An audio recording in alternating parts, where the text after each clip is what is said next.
Mina olen Tööandjate Keskliidu tegevjuht Arto Aas ja kutsun siit traditsioonilisele tööandjate aastakonverentsile Tuulelohe lend 2022. Pöördeliste sündmuste lävel küsime seekord, kuidas rohepöördel kurvis püsida.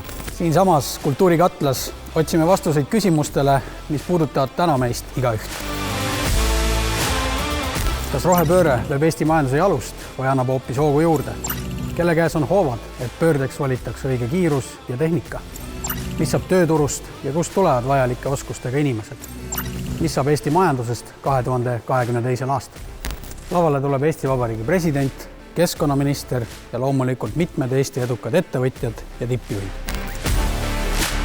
Registreeru konverentsile aadressil tuulelohe.ee ja kohtume juba 15. märtsil Kultuurikatlas või veebis.